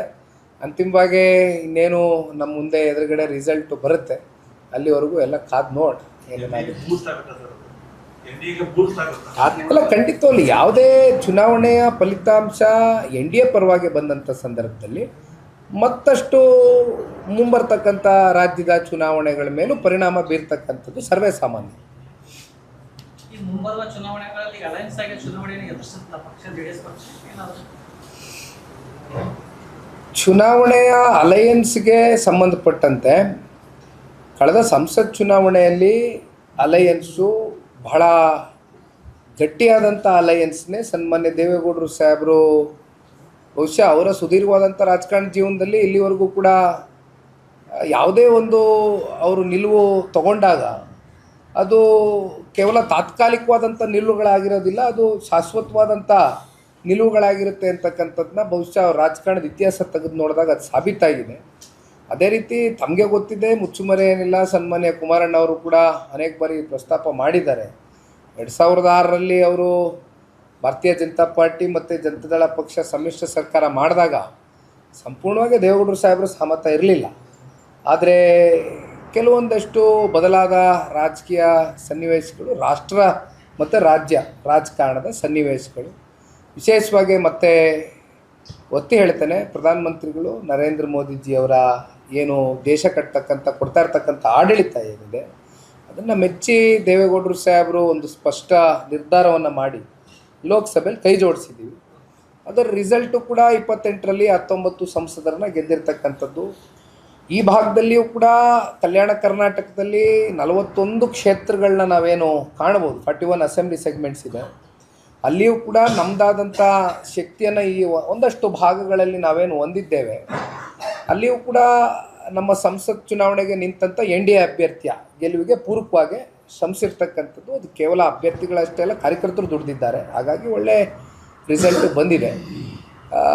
ಸ್ಥಳೀಯ ಚುನಾವಣೆಗಳು ಅಂತ ಬಂದಾಗ ಬಹುಶಃ ಅದು ಇನ್ನೂ ಸರ್ಕಾರ ಅದನ್ನು ಕಂಡಕ್ಟ್ ಮಾಡ್ತಕ್ಕಂಥ ಮೂಡಲ್ಲಿ ಇದ್ದಂಗಿಲ್ಲ. ಬಂದರೆ ಅಂಥ ಸನ್ನಿವೇಶ ಬಂದಂಥ ಸಂದರ್ಭದಲ್ಲಿ ಸ್ಥಳೀಯ ಚುನಾವಣೆಗಳಂದರೆ ಯಾವುದೇ ಒಂದು ರಾಜಕೀಯ ಪಕ್ಷಕ್ಕಾಗಲಿ ಅಥವಾ ಆ ಪಕ್ಷದ ಕಾರ್ಯಕರ್ತರಿಗಾಗಲಿ ಅದು ಕಾರ್ಯಕರ್ತರ ಚುನಾವಣೆ, ಕಾರ್ಯಕರ್ತರಿಗೆ ಅರ್ಪಿಸ್ಬೇಕಾಗಿರ್ತಕ್ಕಂಥ ಚುನಾವಣೆ. ಯಾಕೆಂದರೆ MPಗೆ MLAಗೆ ನಮ್ಮ ದುಡಿದಿರ್ತಾರೆ. ವಾಪಸ್ಸು ಸ್ಥಳೀಯ ಚುನಾವಣೆಗಳಲ್ಲಿ ZP TP ಲೆವೆಲಲ್ಲಿ ನಗರಸಭೆ, ಪುರಸಭೆ, ಪಟ್ಟಣ ಪಂಚಾಯತಿ ಚುನಾವಣೆಗಳಲ್ಲಿ ಅವ್ರ ಗೆಲುವಿಗೆ ಶ್ರಮ ಆಗ್ತಕ್ಕಂಥದ್ದು ಅಭ್ಯರ್ಥಿಗಳು ಮಾಡಬೇಕು ಅಥವಾ ಆಯಾ ರಾಜಕೀಯ ಪಕ್ಷಗಳು ಮಾಡಬೇಕು. ಅವತ್ತಿಗೆ ಕೂತ್ಕೊಂಡು ಯಾವ ರೀತಿ ಅಲಯನ್ಸು ವರ್ಕೌಟ್ ಆಗುತ್ತೆ ಸ್ಥಳೀಯ ಚುನಾವಣೆಗಳಲ್ಲಿ, ಅದು ಮುಂದೆ ರಾಜ್ಯ ಮಟ್ಟದಲ್ಲಿ, ರಾಷ್ಟ್ರ ಮಟ್ಟದಲ್ಲಿ ಎರಡು ಪಾರ್ಟಿಯ ನಾಯಕರುಗಳು ಕೂತು ಚರ್ಚೆ ಮಾಡಿ ಇತ್ಯರ್ಥ ಮಾಡ್ತಾರೆ. ಆದರೆ ಈ ಒಂದು ಅಲಯನ್ಸ್ ಏನಿದೆ ಇದು ಮತ್ತಷ್ಟು ಗಟ್ಟಿಗೊಳ್ತಾ ಹೋಗ್ತದೆ, ಅದರಲ್ಲಿ ಯಾವುದೇ ಅನುಮಾನ ಇಲ್ಲ. ಅದರಲ್ಲೂ ಮುಂಬರ್ತಕ್ಕಂಥ 28ರ ಸಾರ್ವತ್ರಿಕ ವಿಧಾನಸಭಾ ಚುನಾವಣೆ ಏನಿದೆ ಬಹಳ ಗಟ್ಟಿಯಾಗಿ ಮತ್ತೆ ಇನ್ನಷ್ಟು ಆ ಒಂದು ಸಂಬಂಧ, ಒಂದು ಬಾಂಧವ್ಯ ಎರಡು ಪಕ್ಷದ ನಾಯಕರ ಜೊತೆಯಲ್ಲಿ ಭಾಳ ಗಟ್ಟಿಯಾಗಿ ಹೋಗ್ತವೆ. ಅದರಲ್ಲಿ ಯಾವುದೇ ಅನುಮಾನ ಬೇಡ. CCI ಸಿಮೆಂಟ್ ಕಂಪನಿ ವಿಚಾರವಾಗಿ ಅದರದ ಸಿಹಿ ಸುದ್ದಿ ಎಷ್ಟು ದಿನದಲ್ಲಿ ಕೊಡ್ಬೋದು ಅಂತ ಕೇಂದ್ರ ಸರ್ಕಾರ, ಅದು ಖಾಸಗಿಯಾಗಿರ್ಬೋದು, ಸರ್ಕಾರನೇ ಆರಂಭ ಮಾಡ್ಬೋದು CCI ಕಂಪನಿ? ಅಣ್ಣ, ನಾನು ಯಾವತ್ತೂ ಕೂಡ ಸನ್ಮಾನ್ಯ ಕುಮಾರಣ್ಣ ಅವರ ಆಡಳಿತದಲ್ಲಿ ಹಸ್ತಕ್ಷೇಪ ಮಾಡಿರ್ತಕ್ಕಂಥ ವ್ಯಕ್ತಿ ಅಲ್ಲ. ಮೊದಲನೇದಾಗಿ ಅವರು ಈ ರಾಜ್ಯದ ಮುಖ್ಯಮಂತ್ರಿಗಳಾದಾಗಲಿಯೂ ಕೂಡ ಕುಮಾರಣ್ಣ ಅವರು ಎಂದೂ ಕೂಡ ಮಗನಿಗೆ ಆಡಳಿತದಲ್ಲಿ ಎಂಟ್ರಿಯನ್ನು ಕೊಟ್ಟಿರಲಿಲ್ಲ. ನಾನು ಕೂಡ ಅಲ್ಲಿ ಎಂಟ್ರಿಯನ್ನು ತಗೊಳ್ತಕ್ಕಂಥದ್ದಕ್ಕೂ ಬಯಸಿರಲಿಲ್ಲ, ಇವತ್ತಿಗೂ ಬಯಸೋದಿಲ್ಲ. ಆದರೆ ನನಗಿರ್ತಕ್ಕಂಥ ಅಲ್ಪ ಸ್ವಲ್ಪ ಮಾಹಿತಿಯ ಪ್ರಕಾರವಾಗಿ ನಿಮ್ಮ ಮುಂದೆ ಇಟ್ಟಂಥ ವಿಚಾರ, ಏಕೆಂದರೆ ಇದು ಅಭಿವೃದ್ಧಿಯ ದೃಷ್ಟಿಯಿಂದ ತಾವು ಕೇಳ್ತಾ ಇರ್ತಕ್ಕಂಥ ಪ್ರಶ್ನೆ ಆಗಿರ್ತಕ್ಕಂಥ ಹಿನ್ನೆಲೆಯಲ್ಲಿ ಬಾಲರಾಜ್ ಅವರು ಈಗಾಗಲೇ ನಾನು ಡೆಲ್ಲಿಲಿದ್ದಾಗ ಅನೇಕ ಬಾರಿ ಬಂದು ತಂದೆಯವ್ರ ಬಳಿ CCIಗೆ ಮತ್ತು ಮರುಜೀವ ತುಂಬಿಸ್ತಕ್ಕಂಥದ್ದಕ್ಕೆ ಮನವಿಯನ್ನು ಕೊಟ್ಟೋಗಿದ್ದಾರೆ. ಇದು ಕುಮಾರಣ್ಣ ಅವರು ಭಾಳ ಗಂಭೀರವಾಗಿ ಪರಿಗಣಿಸಿದ್ದಾರೆ, ಅದಷ್ಟಂತೂ ನಾನು ಹೇಳ್ಬೋದು. ಆದರೆ ಅವರು ಈ ಒಂದು ಇಲಾಖೆಯ ಮಂತ್ರಿಗಳಾಗಿರ್ತಕ್ಕಂಥ ಹಿನ್ನೆಲೆಯಲ್ಲಿ ಸಮಯ ಯಾವಾಗ ಎಷ್ಟು ಬೇಗ ಹೆಜ್ಜೆಯನ್ನು ಇಡ್ತಾರೆ, ಅದು ಖಾಸಗೀಕರಣ ಆಗುತ್ತಾ ಅಥವಾ ಸರ್ಕಾರದ ಅಡಿಯಲ್ಲೇ ಇದನ್ನು ಪ್ರಾರಂಭ ಮಾಡ್ತಾರಾ ಅಂತಕ್ಕಂಥದ್ದು ಮಂತ್ರಿಗಳೇ ಬಹುಶಃ ಇದಕ್ಕೆ ಸೂಕ್ತವಾದಂಥ ವ್ಯಕ್ತಿ ಉತ್ತರ ಕೊಡಬೇಕು. ಬೇಡಣ್ಣ, ಚಪ್ಪಾಳೆ ಕುಡಿತಿ ಸುಮ್ಮನೆ ಪ್ರೆಸ್ ಮೀಟಲ್ಲಿ ಎಲ್ಲಾದರೂ ಅಂತ ಶಿಸ್ತು ಕಲಿಬೇಕಣ್ಣ, ದಯವಿಟ್ಟು ಹೇಳಣ್ಣ. ಬೇರೆ ಒಂದು ಆಶಾಭಾವ ಪುನರಾರಂಭ ಆಗ್ತದೆ. ಈ CCI ಅನ್ನೋದು ಕೆಲವು ಚುನಾವಣೆಯಲ್ಲಿ ಒಂದು ವಿಷಯ ವಸ್ತು ಅಷ್ಟೇ ಆಗುತ್ತೆ ಸರ್, ಆಮೇಲೆ ಮಾಡ್ತಿರ್ತಾರೆ. ಅದ್ರಲ್ಲಿ ತಾವು ಒಂದು ಏನು ಆಶಾಭಾವನೆ ಹುಟ್ಟಿದ್ರಿ, ಅದು ಒಂದು ವೇಳೆ ಏನು ಸರ್ಕಾರ ಆಯ್ತಂದರೆ ಅದು ಇತಿಹಾಸದಲ್ಲಿ ಒಂದು ಇರ್ತದೆ, ಒಂದು ಇದಾಗ್ತದೆ ಸರ್, ಇತಿಹಾಸದಲ್ಲಿ ದಾಖಲೆ ಆಗ್ತದೆ ಸರ್. ಈಗ ಇನ್ನೊಂದೇನಂದ್ರೆ ಸರ್, ಈಗೇನು ಕುಮಾರಣ್ಣವರು ಕೈಗೆತ್ತಿಕೊಂಡಿದ್ದಾರೆ ಸರ್, ಒಂದು ಸ್ಥಳೀಯವಾಗಿ ಸಾಕಷ್ಟು ಸಿಮೆಂಟ್ ಕಾರ್ಖಾನೆಗಳಿವೆ ಸರ್. ಬಟ್ ಇಲ್ಲಿ ಏನಿದೆ ನಂಜುಂಡಪ್ಪ ವರದಿ ಪ್ರಕಾರ 80ರಷ್ಟು ಸ್ಥಳೀಯರಿಗೆ ಆದ್ಯತೆ ಕೊಡಬೇಕನ್ನೋ ಇದೆ ಸರ್. ಈಗಾಗಲೇ ಅದನ್ನು ಕಾನೂನಿದೆ, ಆದರೆ ಸ್ಥಳೀಯವಾಗಿ ಅಲ್ಲಿ ಕೂಡ ಆಧರಿಸ್ತಾ ಇಲ್ಲ, ಕಾನೂನನ್ನ ಪ್ರತಿಪಾದಿಸ್ತಾ ಇಲ್ಲ. ಒಂದು ಸರ್, ಎರಡನೇದು ಯುವಕರೆಲ್ಲ ಬೇರೆ ಬೇರೆ ಕೊಡೆ ವಲಸೆ ಹೋಗ್ತಾ ಇದ್ದಾರೆ ಸರ್. ಮೂರನೇದು ಸರ್, CSR ಫಂಡ್ ಏನಿದೆ ಅದು ಸರಿಯಾದ ರೀತಿಯಲ್ಲಿ ಅಭಿವೃದ್ಧಿ ಮಾಡ್ತಾ ಇಲ್ಲ ಸರ್ CSR. ಅದಕ್ಕೆ ತಮ್ಮ JDS ಪಕ್ಷದಲ್ಲಿ ಏನಾದರೂ ಒಂದು ಹೋರಾಟ ಅಥವಾ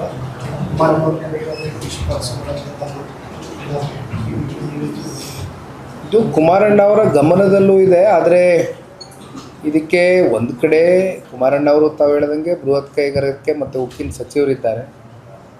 ಅವರ ಜವಾಬ್ದಾರಿಯನ್ನು ಜನರ ಬದುಕನ್ನು ಕಟ್ತಕ್ಕಂಥದ್ದಕ್ಕೆ, ಜನರ ಜೀವನವನ್ನು ರೂಪಿಸ್ತಕ್ಕಂಥದ್ದಕ್ಕೆ CCI ಮೂಲಕ ಆಗ್ತಕ್ಕಂಥ ಅನುಕೂಲಗಳೇನಿದೆ ಇದರ ಅರಿವು ಕುಮಾರಣ್ಣಂಗಿದೆ. ಅದು ಒಂದು ಭಾಗ, ನಾನು ಅದನ್ನು ಎಕ್ಸ್ಪ್ಲನೇಷನ್ ಮಾಡಿದ್ದೇನೆ. ಅದ್ರ ಬಗ್ಗೆ ಅವ್ರು ಚಿಂತೆ ಮಾಡ್ತಾಯಿದ್ದಾರೆ. ಇನ್ನು ಮಿಕ್ಕಂಥ ಕಂಪ್ನಿಗಳು ಯಾವಿದ್ದಾವೆ, ಬಹುಶಃ ರಾಜ್ಯ ಸರ್ಕಾರದ ಪಾತ್ರವು ಅತಿ ದೊಡ್ಡದಿದೆ ಈ ವಿಚಾರದಲ್ಲಿ. ಹಾಗಾಗಿ ಈ ಸಂದರ್ಭದಲ್ಲಿ ನಾನೊಬ್ಬ ಯುವಕನಾಗಿ ಜಿಲ್ಲೆ ಮತ್ತು ತಾಲೂಕಿನ ಯುವಕರ ಪರವಾಗಿ ಒಂದು ಗಟ್ಟಿಯಾದಂಥ ನಿಲುವು ಮತ್ತು ಭರವಸೆಯನ್ನು ಕೊಡ್ತಕ್ಕಂಥದ್ದಕ್ಕೆ ಬಯಸ್ತಕ್ಕಂಥದ್ದು ಏನಂದರೆ, ಇವತ್ತೇನು ಇಲ್ಲಿ ವಲಸೆ ಹೋಗ್ತಾ ಇರ್ತಕ್ಕಂಥ ಹುಡುಗರುಗಳಿದ್ದಾರೆ, ಇಲ್ಲಿ ಕಂಪ್ನಿಗಳಿಗೆ, ಯಾಕೆಂದರೆ ಇಲ್ಲಿ ಜಮೀನು ಕೊಟ್ಟಿದೆ, ಭೂಮಿ ಕೊಟ್ಟಿದೆ, ಕರೆಂಟ್ ಕೊಟ್ಟಿದೆ, ನೀರು ಕೊಟ್ಟಿದೆ, ಕಂಪ್ನಿಗಳಿಗೆ ಎಲ್ಲ ಕೊಟ್ಟಂಥ ಸಂದರ್ಭದಲ್ಲಿ ಲೀಸ್ಗೂ ಕೊಟ್ಟಿರ್ತಕ್ಕಂಥ ಜಮೀನು ಬಹಳ ಇರ್ತಕ್ಕಂಥ ಹಿನ್ನೆಲೆಯಲ್ಲಿ ಇಷ್ಟೆಲ್ಲ ಸವಲತ್ತುಗಳು, ಅನುಕೂಲಗಳು ಪಡ್ಕೊಳ್ತಕ್ಕಂಥ ಈ ಕಂಪ್ನಿಗಳು ಮತ್ತು ಈ ಭಾಗದ ರೈತರ ಮಕ್ಕಳಿಗೆ ಅವರ ಜೀವನ ರೂಪಿಸ್ತಕ್ಕಂಥದ್ದಕ್ಕೆ ಯಾವ ಹೆಜ್ಜೆಯನ್ನು ಇಡ್ತಾ ಇದ್ದಾರೆ ಅಂತಕ್ಕಂಥ ಪ್ರಶ್ನೆಗಳು ತಾವೇನು ಕೇಳ್ತಾ ಇದ್ದೀರಿ. ಬಹುಶಃ ಮುಂದೊಂದು ದಿನ ಇದಕ್ಕೆ ಸರ್ಕಾರ NDA ಬಂದಂಥ ದಿನ ಇದಕ್ಕೆ ಏನಾದರೂ ಒಂದು ಉತ್ತರವನ್ನು ಕಂಡುಹಿಡ್ಕೊಂಡು ಕಡ್ಡಾಯವಾಗಿ ಇಷ್ಟು ಪರ್ಸೆಂಟನ್ನು ಮಾಡ್ತಕ್ಕಂಥ, ಯಾಕೆಂದರೆ ನಂಜುಂಡಪ್ಪ ವರದಿ ಪ್ರಕಾರ ನೀವು ಹೇಳ್ತೀರಿ 80% ಸ್ಥಳೀಯರಿಗೆ ಅವಕಾಶ ಕೊಡಬೇಕು ಉದ್ಯೋಗದಲ್ಲಿ ಅಂತಕ್ಕಂಥದ್ದು ಹೇಳಿದ್ದಾರೆ, ಆದರೂ ಇದನ್ನು ಪ್ರತಿಪಾದಿಸ್ತಾ ಇಲ್ಲ ಅಂತ. ಆದರೆ ರಾಜ್ಯ ಸರ್ಕಾರಗಳು ಇರ್ತಕ್ಕಂಥದ್ದೇ ಈ ವಿಚಾರಕ್ಕಲ್ವ, ಸರ್ಕಾರಗಳು ಇನ್ವಾಲ್ವ್ ಆಗಬೇಕು. ಇನ್ವಾಲ್ವ್ ಆಗಿ, ಯಾಕೆಂದರೆ ಅನುಕೂಲಗಳು ರಾಜಕೀಯವಾಗಿ ಪಡ್ಕೊಂಡಂಥ ಕಾಂಗ್ರೆಸ್ನವರು ಕಣ್ಣು ಮುಚ್ಕೊಂಡು ಕೂತ್ರೆ ಮತ್ತು ಯುವಕರ ಬದುಕು ಎಲ್ಲಿಗೆ ಹೋಗಿ ನಿಲ್ಲುತ್ತೆ ಅಂತಕ್ಕಂಥದ್ದು ಆಲೋಚನೆ ಮಾಡಬೇಕಾಗ್ತದೆ. ಬಹುಶಃ ಇದು ಎಷ್ಟು ಮಾತಾಡಿದ್ರೂ ಕೂಡ ಇವತ್ತು ಸರ್ಕಾರಕ್ಕೆ ಯುವಕರ ಕೂಗು ಕೇಳ್ತಾ ಇಲ್ಲ, ಇಲ್ಲಿರ್ತಕ್ಕಂಥ ರೈತರ ಸಮಸ್ಯೆ ಅರ್ಥ ಆಗ್ತಾ ಇಲ್ಲ. ಹಾಗಾಗಿ ಮುಂದೊಂದು ದಿನ ಕಡ್ಡಾಯವಾಗಿ 50% or whatever that percentage ಯುವಕರಿಗೆ ಕೊಡ್ತಕ್ಕಂಥದ್ದಕ್ಕೆ ನಾವು ಒಂದು ಕಾನೂನನ್ನೇ ಜಾರಿ ಮಾಡ್ತಕ್ಕಂಥದ್ದು ಸರ್ಕಾರದ ಕಡೆಯಿಂದ ಮಾಡಿಸ್ತೀವಿ ಅಷ್ಟಂತ ಹೇಳಿ. Thank you. ಸರ್, ನೀವು ಈಗ ಹೇಳಿದ್ರೆ ಈಗ ಮುಂದಿನ ವಿಧಾನಸಭೆ ಸಂಬಂಧ ಇನ್ನಷ್ಟು ಗಟ್ಟಿಯಾಗುತ್ತೆ ಅಲಯನ್ಸ್ ಈಗ ನಾವು ಸೇಡಂ ಕ್ಷೇತ್ರದಲ್ಲಿ JDS ಕ್ಯಾಂಡಿಡೇಟ್ನ ನಿಲ್ಲಿಸೋದು ಅಲಯನ್ಸ್ ಮುಖಾಂತರ.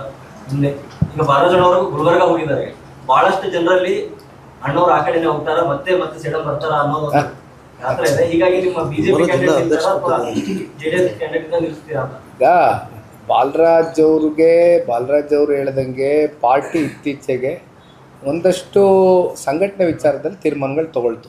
ಅಂದರೆ ಜಿಲ್ಲಾಧ್ಯಕ್ಷರುಗಳ ಬದಲಾವಣೆ ಆದವು. ಆವಾಗ ಬಾಲರಾಜ್ ಅವ್ರನ್ನ ಪಕ್ಷ ನೇಮಕಾತಿ ಮಾಡಿದೆ, ಜಿಲ್ಲಾಧ್ಯಕ್ಷರಾಗಿದ್ದಾರೆ. ಅಲ್ಲಿಯೂ ಕೂಡ ಅವರು ವಾಸ ಇದ್ದಾರೆ, ಇಲ್ಲಿಯೂ ವಾಸ ಇದ್ದಾರೆ, ಎರಡೂ ಕೂಡ ಮನೆಯೂ ಕೂಡ ಬಹುಶಃ ಬಾಲರಾಜ್ ಅಣ್ಣ ಅವ್ರದ್ದು ಇದೆ. ಹಾಗಾಗಿ ಹೋಗೋದು ಇರುತ್ತದೆ ಹೊರತುಪಡಿಸಿ ಈಗ ಕಳೆದ ಬಾರಿ ಮೊದಲನೇ ಬಾರಿ ಅವಕಾಶ ಸಿಕ್ಕಂಥದ್ದವ್ರಿಗೆ MLA ಚುನಾವಣೆ ಸ್ಪರ್ಧೆ ಮಾಡ್ತಕ್ಕಂಥದ್ದು ಈಗ ಹೆಚ್ಚು ಕಮ್ಮಿ 21,500 ಅಷ್ಟು ಮತ ಅವ್ರ ಪರವಾಗಿ ಈ ಕ್ಷೇತ್ರದ ಜನತೆ ಆಶೀರ್ವಾದ ಮಾಡಿದ್ದಾರೆ. ಪದೇ ಪದೇ ನಿಖಿಲ್ ಕುಮಾರಸ್ವಾಮಿ ಆಗಲಿ ಅಥವಾ ಸೇಡಂನ ಬಾಲರಾಜ್ ಗುತ್ತೇದಾರ್ ಅವರಾಗಲಿ ಕ್ಷೇತ್ರ ಬದಲಾವಣೆ ಮಾಡೋದಕ್ಕೆ ಅವಕಾಶ ಇರೋದಿಲ್ಲ. ನಮ್ಮ ಪಾರ್ಟಿನಲ್ಲಿ ನಿಖಿಲ್ ಕುಮಾರಸ್ವಾಮಿಗೂ ಅನ್ವಯ ಆಗ್ತದೆ, ಬಾಲರಾಜ್ ಗುತ್ತೇದಾರ್ಗೂ ಅನ್ವಯ ಆಗ್ತದೆ. ಹಾಗಾಗಿ ಬಹುಶಃ ಅಂಥ ತೀರ್ಮಾನಗಳು ಅಥವಾ ಅಂಥ ಆಲೋಚನೆಗಳು ಬಾಲರಾಜಣ್ಣ ಅವರೇನು ಇಟ್ಕೊಂಡಿಲ್ಲ ತಲೆಯಲ್ಲಿ, ನನಗೆ ಗೊತ್ತಿದ್ದಂಗೆ ಅಂಥ ಚರ್ಚೆಗಳು ಬಂದಿಲ್ಲ. ಹಾಗಾಗಿ ಎಲ್ಲದಕ್ಕೂ ಉತ್ತರ ಸಂಘಟನೆ ಮೂಲಕ ನೀವು ಎಷ್ಟು ಜನರಿಗೆ ಹತ್ತಿರ ಆಗ್ತಿರೋ. ಏಕೆಂದರೆ ಎಲ್ಲ ರಾಜಕೀಯ ಪಕ್ಷಗಳು ಒಂದು ಸರ್ವೆ ಕಂಡಕ್ಟ್ ಮಾಡ್ತಾರೆ, ಆ ಸರ್ವೆಯಲ್ಲಿ ಬರ್ತಕ್ಕಂಥ ವರದಿ ಕೈಗೆ ಸಿಗುತ್ತೆ, ಆ ವರದಿ ಭಾರತೀಯ ಜನತಾ ಪಾರ್ಟಿಯ ರಾಷ್ಟ್ರೀಯ ನಾಯಕರ ಕೈಗೂ ಹೋಗುತ್ತೆ, ಜನತಾದಳ ಪಕ್ಷದ ವರಿಷ್ಠರ ಕೈಯಲ್ಲೂ ಇರುತ್ತೆ. ಇವೆರಡು ಮ್ಯಾಚ್ ಆದಂಥ ಸಂದರ್ಭದಲ್ಲಿ ಅವತ್ತಿನ ಕಾಲಘಟ್ಟದಲ್ಲಿ ಅದು JDSಗ BJPಗ ಒಟ್ಟಾರೆಯಾಗಿ ನಿಲ್ತಕ್ಕಂಥವ್ರು NDA ಕ್ಯಾಂಡಿಡೇಟೇ, ಅದರಲ್ಲಿ ಯಾವುದೇ ಅನುಮಾನ ಇಲ್ಲ. ಗಟ್ಟಿ ಈಗಿರುವಾಗ ಬಿಜೆಪಿ ಆಗಿರ್ಲಿ JDS ಆಗಿರ್ಲಿ ಇವರಿಬ್ಬರ ಮಧ್ಯದಲ್ಲಿ ನಾನೇ ಕ್ಯಾಂಡಿಡೇಟ್ ಅಂತ ಘೋಷಣೆ ಮಾಡ್ಕೊಂಡಿರ್ತಾರಲ್ಲ, ಅವರಿಗೆ ಈ ಪಕ್ಷದ ಕ್ರಮಗಳೇನು? ಈಗ ನೋಡಿ ಅಣ್ಣ, ಈಗ ಇಲ್ಲಿ ಪರವಾಗಿಲ್ಲ, ನಮ್ಮ ಪಕ್ಷದಲ್ಲಿ ಇಂಥ ಎಂಕರೇಜ್ಮೆಂಟು ನಾವು ಮಾಡೋಕ್ಕೆ ಹೋಗಲ್ಲ. ನಮ್ಮ ಪಕ್ಷಕ್ಕೆ ಸೀಮಿತವಾಗಿ ನಾವು ಮಾತಾಡ್ತೀವಿ. BJP ಒಂದು ದೊಡ್ಡ ರಾಷ್ಟ್ರೀಯ ಪಕ್ಷ, ನಮ್ಮದು ಪ್ರಾದೇಶಿಕ ಪಕ್ಷ. ನಮ್ಮಲ್ಲಿ ಈ ಯಾವ ರೀತಿ ಕ್ಯಾಂಡಿಡೇಟ್ಗಳು ನಿಂತು ಇವತ್ತಿನ ಪರಿಸ್ಥಿತಿಯಲ್ಲಿ, because we are A part of alliance, ನಾವು NDAಯಲ್ಲಿ ಜೊತೆಲಿರ್ತಕ್ಕಂಥ ಕಾರಣದಿಂದ ನಾವು ಯಾವುದೇ ರೀತಿ ನಮ್ಮ ಕ್ಯಾಂಡಿಡೇಟ್ಗಳು ಎಲ್ಲೂ ವೇದಿಕೆಗಳಲ್ಲಾಗಲಿ ಸಾರ್ವಜನಿಕ ವಲಯದಲ್ಲಾಗಲಿ ನಿಂತು ಘೋಷಣೆ ಮಾಡ್ಕೊಳ್ತಕ್ಕಂಥದ್ದಕ್ಕೆ ಅವಕಾಶ ಇಲ್ಲ, ಇನ್ಕ್ಲೂಡಿಂಗ್ ನಿಖಿಲ್ ಕುಮಾರಸ್ವಾಮಿ. ಮತ್ತು ನಾನು ಹೇಳ್ತಾ ಇದ್ದೀನಿ